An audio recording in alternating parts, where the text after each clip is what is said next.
So what I'd like to do with this video is show you how I use 3 pieces of software to swing the odds in my favor when I operate digital mode band openings on 6 meters. Now I may mention 6, 10, or 20 meters from time to time during the video, but the methods I'm going to demonstrate can be utilized on any amateur radio band. I'm not going to demonstrate every feature within each piece of software. You can search for more in-depth videos on YouTube that will take you deeper into the individual settings and features. Another thing worth noting is the 3 pieces of software you see on my screen right now each have to be downloaded individually, installed separately, and they have to be configured so that they can share information with each other. I'll cover that a little bit more towards the end of the video. So the first piece of software we're going to take a look at here is Wsj-Tx. And you can see with Wsj-Tx currently there's a really good 6 meter band opening. I'm getting a lot of signals here in the waterfall. I'm getting a lot of decodes up here in the band activity window. So, you know, with all the decodes that you'll receive sometimes, how do I know which one of these stations that are being decoded in the band activity window am I more interested in making a contact with than another station? Now you could just blindly go through here and click everything that's calling CQ, and if you were trying to work all states on 6 meters or trying to get a large number of grids worked or something, it would be helpful to know, have you already worked that particular state? How many contacts have you already made in that particular grid? And that kind of stuff. Now you can go in to File and Settings in Wsj-Tx and then click on Colors, and you can see I do have some of these colors enabled in here to help me figure out what stations are more important than others to me, but I've found a couple other ways that help me as well. So the first piece of software I'm going to bring back up is JTAlert, and the way I have JTAlert configured, the stations that I've already worked, and the same up here, I have these configured so that if I already worked them, when the decodes come in from that particular station, they come in black. That means I don't need to worry about them. Now, of course, down here it has B4 also tagged on the end of it, meaning I've worked that station before, but you'll see them being decoded in Wsj-Tx as black as well. The stations I haven't had contacts with, of course, are not black. But you're going to notice something else. Some of them have underlines under them, and some of them have underlines and a shaded in area in the bottom corner. Some of them don't have anything. The good thing about JTAlert is you can go into settings and you can configure tons of things in here that can help you identify the decodes as to maybe a state that you need that you don't have. Let's go under states right quick and I'll show you what that looks like, and I'm going to talk about the underlines and the shaded in area too in just a second. So I've got a lot of the states worked on 6. Let's click on 10 meters so you can just see. So on 10 there's still several states that I need. Now if we were on 10 right now and any of these states were decoded, they would highlight yellow in JTAlert, and you can also turn on the sound notification, so you'll actually get a sound notification through the speakers on your computer that will alert you to the fact that there is a state that you're decoding that you are interested in. But you can also do this for grid squares and continents and lots of different things. It's not just states. So that's a good thing about JTAlert, being able to give you that audible. And let's let it decode here one more time so we can get some stations populated down here. That wasn't a full decode. It's the reason why we didn't get all of them. But anyway, we'll go with this one here. I talked about that little shaded corner here. So what that means is when a station is decoded and it has that shaded area, that's telling me visually that that particular station utilizes Logbook of the World. So let's say you were working a 6 meter band opening and you needed the state of California, and you decoded 3 or 4 different signals all from the state of California. Now I want the confirmation on Logbook of the World. You can also set it up to show you a shaded area for EQSL, but I do upload to EQSL. I'm not as interested in that one as I am Logbook of the World. So if I decoded 3 or 4 stations from California and I wanted that state, I would be more interested in trying to work the particular call signs that had that shaded box than I would be a station that didn't. Another thing I mentioned a while ago was the underline that you'll see under some of these stations. These two have it, this one doesn't. This one on the end does not. So what that underline is telling me is this particular station is also using JTAlert, and I have that configured to alert me of that because a lot of times when you're working a band opening, especially on 6 or 10, you're going to be working with people that have directional antennas. So it could be that you need a particular grid or a particular state, and you're decoding the signals from that station, but they're not hearing you when you call them.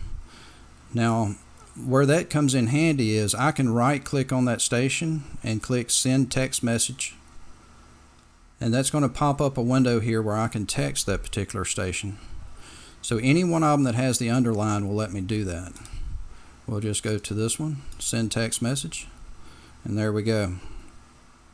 Now, word of caution, I don't text every single station that I need to make a contact with.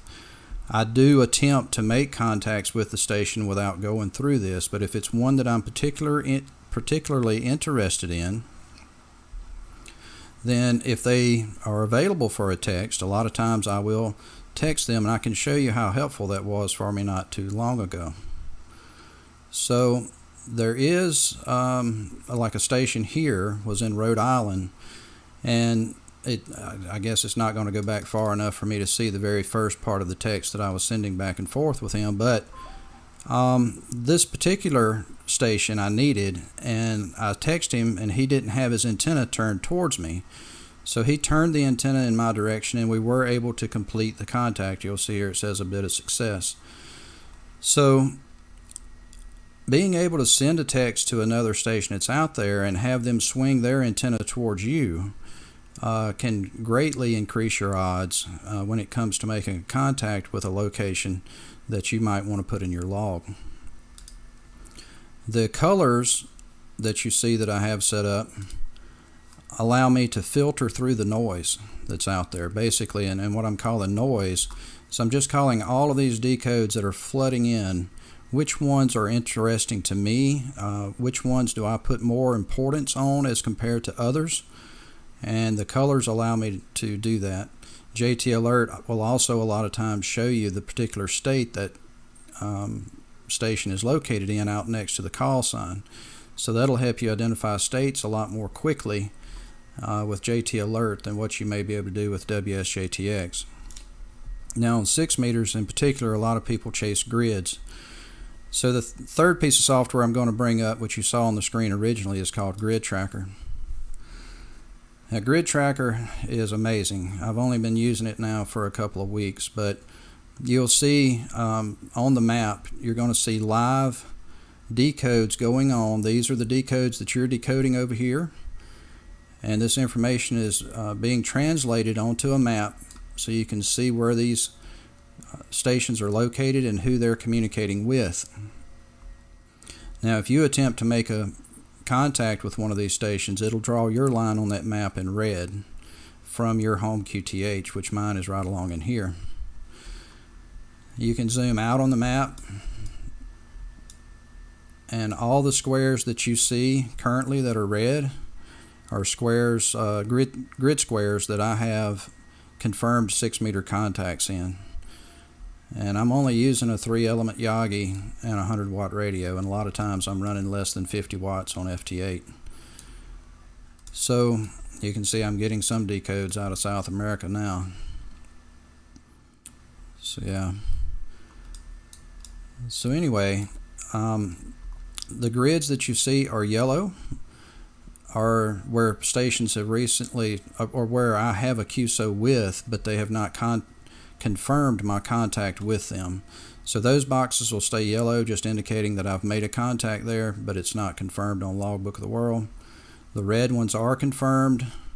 The blue ones are where traffic is being decoded currently, with stations communicating back and forth. And then if you see one that's green or half green, that's where a station has recently called CQ.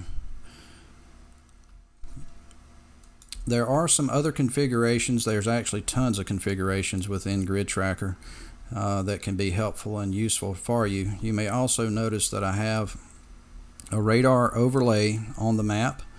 It's under the grid squares, but you can remove the grid squares from the map if you just want the radar, or you can take the radar completely off very easily. Let's go up to Maps and uncheck the radar overlay. And now we just have our grid squares. There's also a messaging feature within GridAlert, just like it is in JTAlert. I'm sorry, within GridTracker. And with the messaging feature here, you can message with other people that have that enabled in GridTracker. There is also a lightning strike alert within GridTracker that will notify you if there's been a lightning strike detected within a certain proximity of your location.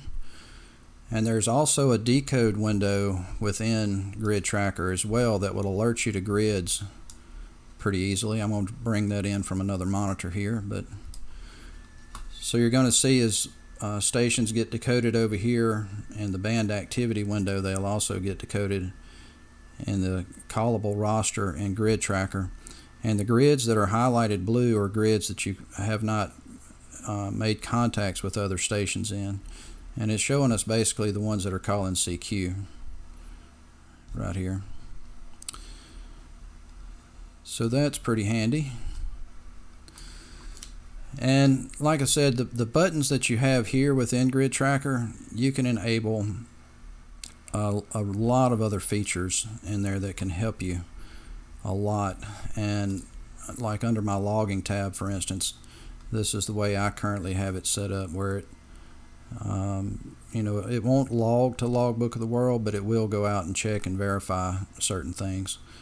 I do not have it automatically logging to my local log, which is in Wsj, but you can have it do that if you want. For me, I have JTAlert logging to my local log. Now, one of the things I had mentioned too early on in the video was how do you get the information that Wsj-Tx is decoding to share that information with these other two applications. And we'll start out with JTAlert first. So let's go up here to File in Wsj-Tx and Settings, and then under Reporting, and you'll look for this area that says UDP Server. This is the information I have in here, all three of these checked, and the port, this may have been the default port from the initial startup of Wsj-Tx. I don't know if I selected a particular port there or not, but anyway, it's set at 2237. Now if you go into JTAlert Settings and Manage Settings, take a moment for that to load up, and then you go under Applications and Wsj-Tx. So the information is being broadcast from Wsj-Tx to JTAlert, and now I'm telling JTAlert to rebroadcast the packets it receives on 2334. So it's a different port than we were talking about a while ago. 2334 is where JTAlert is pushing the packets to. So now if we go under Settings and GridTracker and General, you'll see I have 2334. So GridTracker is listening for those packets on the port that JTAlert is pushing them to. So that's how the information's going from here to JTAlert and then over to GridTracker. It works, for me anyway, it works pretty good. And you can see there's a lot of stations out there active on 6 meters today. So guys, I hope there's something within this video that I showed you that if you're interested in trying to work all states on 6 meters, or maybe trying to get the maximum number of grids worked, Hopefully it's something I showed you that can help you filter through all of the decodes that you get and really focus on the ones that you want. You could blindly click on them, like I said, and you may eventually work a lot of the stuff that you're really interested in, but to get to it quick and fast, this is the method that I found that works best for me. As a lot of you know that are on 6 meters often, these band openings can last a few minutes or a few hours. They may last most of the day, but that's the reason why they call 6 meters the magic band, because it's here 1 second and gone the next. So if you see something you need to be able to hone in on it quick, get your antenna positioned properly, and try to work that station as fast as you can. Y'all take care out there, guys. If I earned your subscription, please subscribe to my channel and give me a thumbs up. We'll talk to you again soon. This is KC5TGT 73.